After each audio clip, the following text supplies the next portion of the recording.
Hello बच्चों। तो आज हम पढ़ेंगे मिश्रित प्रविष्टि या संयुक्त प्रविष्टि। ये हमारी हेडिंग है। इसके पहले हम रूल देख लेते हैं, कैसे मिश्रित प्रविष्टियों को बनाते हैं, क्या होती है मिश्रित प्रविष्टि, कितने प्रकार की होती हैं, इसकी दशाएं क्या है। पहले ये देख लेते हैं, उसके बाद हम आगे बढ़ेंगे, क्वेश्चन बनाएंगे। तो मिश्रित प्रविष्टि क्या होती है सर? ठीक है बच्चे, बात करते हैं हम। कभी कभी ऐसा होता है कि एक ही व्यक्ति से संबंधित या एक ही प्रकृति से संबंधित लेन देन एक ही तारीख को हो जाते हैं। ऐसे लेन देन को, ऐसे व्यवहार को अलग अलग ना लिख करके एक साथ लिखा जाता है। इसे ही मिश्रित प्रविष्टि कहते हैं। इसे संयुक्त प्रविष्टि भी कहा जाता है। इंग्लिश में इसको कंपाउंड एंट्रीज बोला जाता है। तो ये होती है मिश्रित प्रविष्टि। कभी कभी ऐसा होता है कि एक ही व्यक्ति से संबंधित, राम से है तो राम राम का पूरा 3-4 सौदा एक साथ रहेगा। एक ही प्रकृति से संबंधित, जैसे क्रय कर रहे हैं तो क्रय क्रय से संबंधित 3-4 सौदे आ जाएंगे। नगद क्रय, उधार क्रय, राम से क्रय, श्याम से क्रय, क्रय क्रय से रिलेटेड आ जाएंगे। ऐसे लेन देन जो है एक ही तारीख को होते हैं, एक तारीख को होते हैं। तो ऐसे लेन देन का लेखा अलग अलग ना लिख करके एक साथ किया जाता है। इसे ही मिश्रित प्रविष्टि या संयुक्त प्रविष्टि भी कहते हैं। ये होती है मिश्रित प्रविष्टि। अब इसकी दशाएं कितनी है वो देख लेते हैं। इसकी 3 दशाएं हैं। पहली दशा है इसकी, जब एक ही प्रकार के खाते को एक से अधिक सौदों में विकलन करना हो। जैसे कि 1 जनवरी 2016 को 3 सौदे दिए हैं, एक ही डेट को 3 सौदे हैं, एक ही तारीख को अलग अलग 3 सौदे हैं। माल नगद खरीदा, माल श्याम से खरीदा, माल मोहन से खरीदा, 3 सौदे हैं अलग अलग, 3 अलग अलग सौदे हैं एक ही तारीख को। तो इसका लेखा जो है अलग अलग नहीं लिख के हम एक साथ करेंगे। इसको ही मिश्रित प्रविष्टि बोला जाता है। तो इसकी प्रविष्टि कैसे होती है? माल नगद खरीदा, इसमें क्रय खाता विकलन रोकड़ खाता से होगा। माल राम से खरीदा, क्रय खाता विकलन राम से होगा। माल मोहन से खरीदा, क्रय खाता विकलन मोहन से होगा। तीनों में क्रय खाता जो है वो विकलन हुआ। हेडिंग में आपने देखा, जब एक ही प्रकार के खाते को एक से अधिक सौदों में विकलन करना हो। तीनों सौदों में एक से अधिक सौदे हैं, एक से अधिक सौदों में क्रय खाता को हम विकलन कर रहे हैं। तो क्रय खाता को एक बार लिखेंगे क्रय खाता विकलन, और रोकड़ खाता से पहले वाले के लिए, सेकंड वाले के लिए राम से, और थर्ड वाले के लिए मोहन से। तीनों में एक एक बार नगद आया, राम आया, मोहन आया, और क्रय खाता को एक ही बार बस विकलन किए। जब विकलन करना हो, ये आपका हेडिंग है। पहला दशा ये। सेकंड दशा इसका है, जब एक ही प्रकार के खाते को एक से अधिक बार समाकलन करना हो। यहाँ पे हमने विकलन किया था, अब आ रहा है वो समाकलन करने वाला। वेतन दिया, इसमें हम प्रविष्टि करते हैं वेतन खाता विकलन रोकड़ खाता से, रोकड़ समाकलन हुआ। किराया खाता विकलन रोकड़ खाता से, गाड़ी भाड़ा खाता विकलन रोकड़ खाता से। तीनों में रोकड़ खाता समाकलन हुआ है। हेडिंग में यहाँ पे लिखा है, जब एक ही प्रकार के खाते को एक से अधिक बार समाकलन करना हो। रोकड़ खाता को समाकलन किए, और ये तीनों अलग अलग, वेतन, किराया, गाड़ी भाड़ा, एक एक बार अलग से विकलन होगा। इसको अलग लिखेंगे। उसके बाद है ये, जब एक से अधिक सौदे ऐसे हों जिनमें विकलन और समाकलन करने वाले खाते एक ही प्रकार के हो। कभी कभी ऐसा सौदा आता है जो एक ही तारीख को होता है, पर दोनों विकलन और समाकलन करने वाले खाते जो हैं एक ही होते हैं। जैसे कि यहाँ पे देखते हैं, 1 जनवरी 2016 को मोहन से क्रमशः 2,000 रुपया, 3,000 रुपया और 5,000 रुपये का माल 3 बार खरीदा। 3 बार उसी व्यक्ति से हम खरीद रहे हैं, तो क्रय खाता विकलन मोहन से होगा, और तीनों अमाउंट को जोड़ के एक बार लिखेंगे। ये 2,000, 3,000 और 5,000, टोटल 10,000 हुआ। क्रय खाता विकलन 10,000, मोहन से 10,000, ये 10,000 रुपये होगा। ये इसके रूल्स हैं। अब मिश्रित प्रविष्टि के एक क्वेश्चन हम बनाएंगे। तो ये आपका क्वेश्चन है, 7 नंबर क्वेश्चन। निम्न सौदों की पंजी प्रविष्टि कीजिए।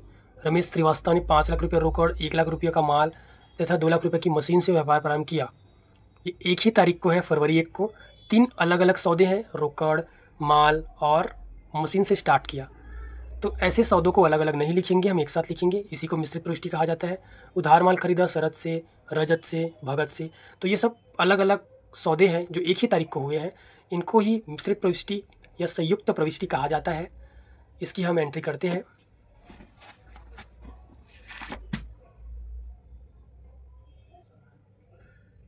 पहला नंबर सौदा दिया है, रमेश श्रीवास्तव ने 5 लाख रुपये रोकड़, 1 लाख रुपये का माल और 2 लाख रुपये की मशीन से व्यापार प्रारंभ किया।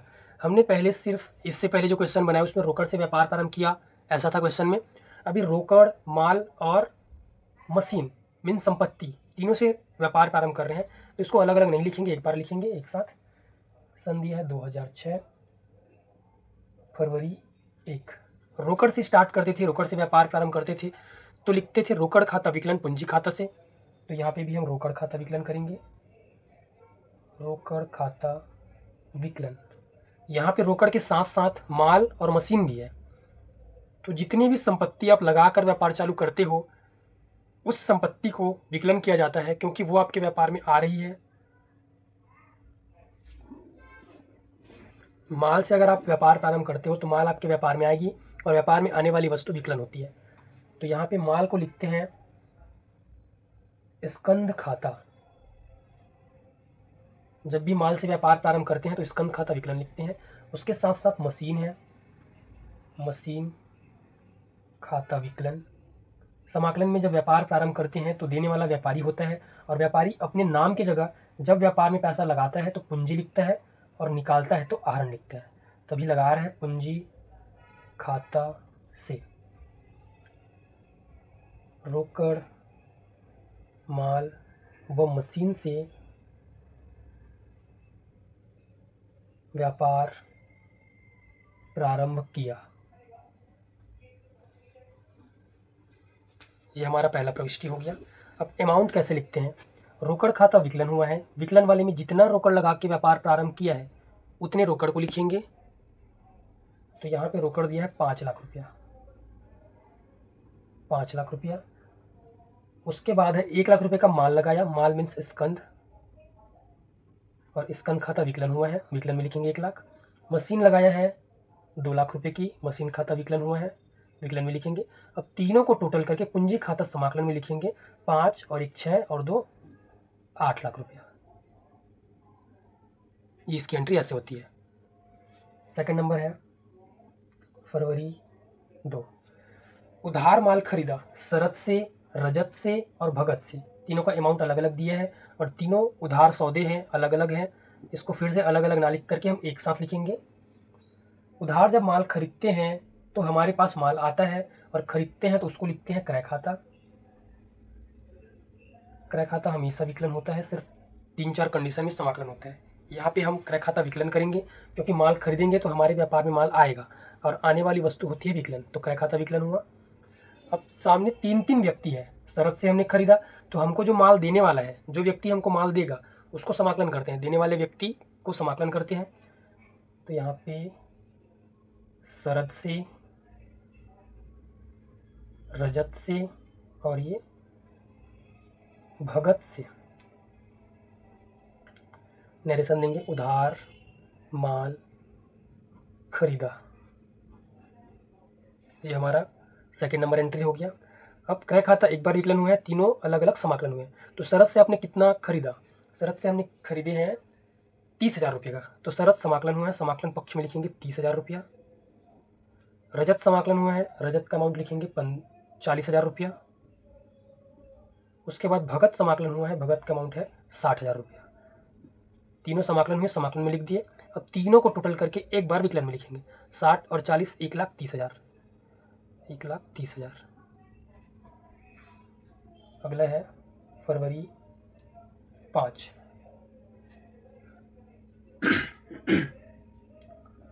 अभी हमने ऊपर उधार माल खरीदा था, अब यहाँ पे उधार माल बेचेंगे। यहाँ पे उधार माल खरीदे थे तो देने वाला व्यक्ति समाकलन हुआ था। अब उधार माल बेचेंगे तो हमारा माल पाने वाला सामने वाला इंसान होगा, जो भी है, जॉर्ज है, अविनाश है और कलीम है। ये हम इनको माल बेचेंगे तो हमारा माल ये लोग पाएंगे, पाने वाला व्यक्ति विकलन होता है। तो यहाँ पे हम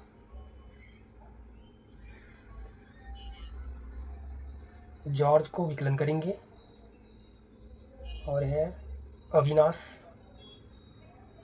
अविनाश विकलन, और कलीम, कलीम को विकलन करेंगे। अब उसके बाद हम यहाँ पे माल खरीदे थे तो क्रय खाता लिखें, यहाँ पे माल बेच रहे हैं तो विक्रय खाता लिखेंगे, बेचने को विक्रय खाता लिखते हैं। और विक्रय खाता हमेशा समाकलन होता है। समाकलन इसलिए होता है क्योंकि जब आप माल बेचोगे, हमारे व्यापार से माल जाएगा, जब हम माल बेचेंगे तो हमारे व्यापार से माल जाता है, और व्यापार से जाने वाली वस्तु होती है समाकलन। माल बेचेंगे तो माल जाएगा, जाने वाला वस्तु समाकलन होता है, जिसको लिखते हैं विक्रय खाता। ये उधार माल बेचा, जॉर्ज विकलन हुआ है, जॉर्ज को जितना उधार बेचे हैं उसका अमाउंट यहाँ विकलन पक्ष में लिखेंगे 10,000 रुपया। अविनाश 15,000, अविनाश को 15,000 का बेचे हैं, अविनाश विकलन हुआ, विकलन वाले कॉलम में लिखेंगे। कलीम भी विकलन हुआ है, विकलन वाले कॉलम में 35,000 इसको बेचें। 35 और 10 50,000, 35 और 15 50,000, 50 और ये 10 60,000 रुपया। विक्रय खाता से यहाँ पे 60,000 लिखेंगे समाकलन पक्ष में एक बार। उसके बाद अगला है फरवरी 18, खर्चों का भुगतान किया। यहाँ पे खर्चे दिए हुए हैं, वेतन 700 रुपया, स्टेशनरी 800 रुपया, गाड़ी भाड़ा 900 रुपया और ब्याज 1,000 रुपया। ये सभी खर्चे जो है इनका हम भुगतान कर रहे हैं, व्यापारी भुगतान कर रहा है।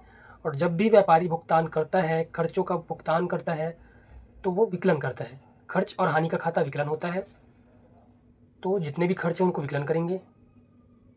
वेतन खाता विकलन, उसके बाद है स्टेशनरी व्यय खाता विकलन, ये भी व्यय है। जितने भी व्यय हैं खर्च हैं उनको विकलन करते हैं। गाड़ी भाड़ा खाता विकलन, लास्ट है ब्याज खाता विकलन। इन सब खर्चों का हम भुगतान करेंगे तो हमारे व्यापार से रोकड़ जाएगा। रोकड़ वास्तविक खाते के अंतर्गत आता है, मैंने खातों की सूची पिछली वीडियो में बताया था। वास्तविक खाते के अंतर्गत आता है रोकड़, और वास्तविक खाते का नियम है व्यापार से जाने वाली वस्तु समाकलन। जब हम खर्चों का भुगतान करेंगे तो हमारे व्यापार से रोकड़ जाएगा। रोकड़ खाता से यहाँ पे देंगे खर्चों का भुगतान। वेतन खाता यहाँ पे विकलन हुआ है, विकलन पक्ष में लिखेंगे वेतन की राशि 700 रुपया। स्टेशनरी व्यय खाता विकलन हुआ है, इसमें लिखेंगे 800 रुपया स्टेशनरी का। गाड़ी भाड़ा 900 रुपया दिया है, गाड़ी भाड़ा भी विकलन हुआ है। और ब्याज भी विकलन हुआ है 1,000 रुपया ब्याज का। ये हो गया आपका 8 और 7 1500, 15 और 10 25, 25 और 9 34, 3400 रुपया टोटल हुआ। टोटल हम 3400 रुपया रोकड़ का भुगतान किए इन सब खर्चों का। तो रोकड़ खाता समाकलन हुआ 3400 रुपया, उसमें लिखेंगे समाकलन में। एक लास्ट सौदा बच गया, थोड़ा सा समझने वाला है ये।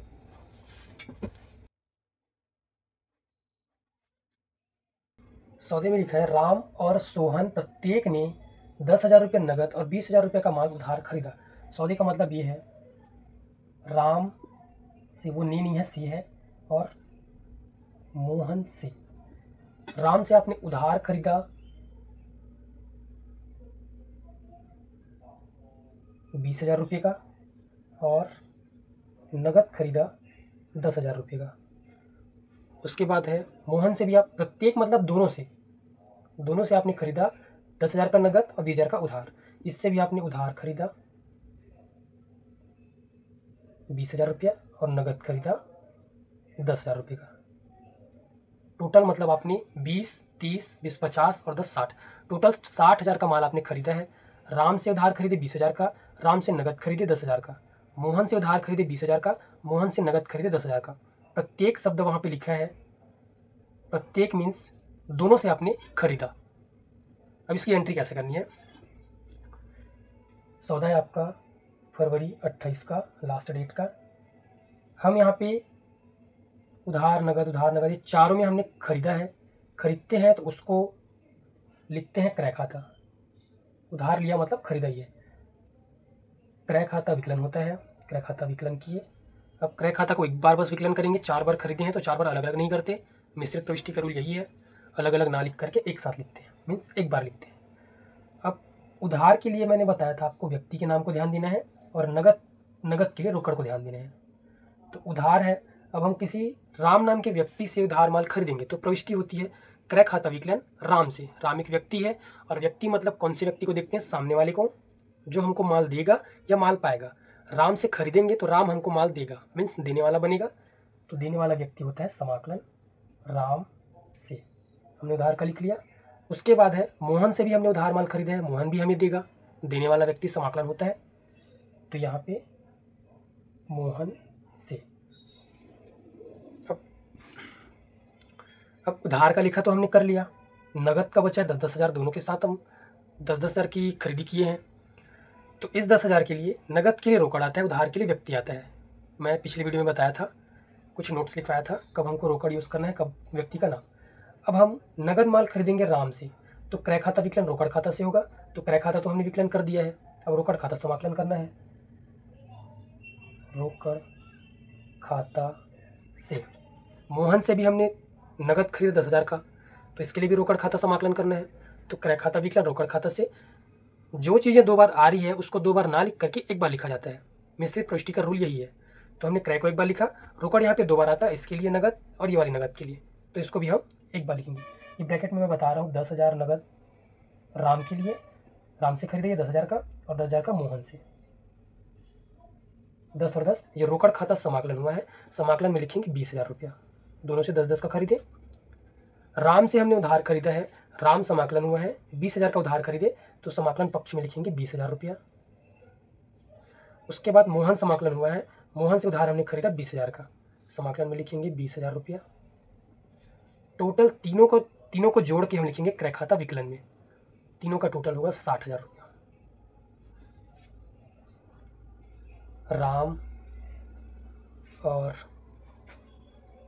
मोहन से नगद व उधार माल खरीदा, ये इसका निरेशन होगा। टोटल कर देते हैं।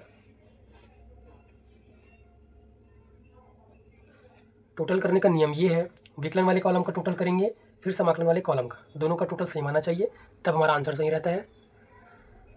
20, 20 और 20, 60 हज़ार, 60 हज़ार और ये वाला 60 हज़ार, 1,20,000, 1,20,000 हज़ार। अब ये 3,400 छूटा हुआ है, इसको रखते हैं।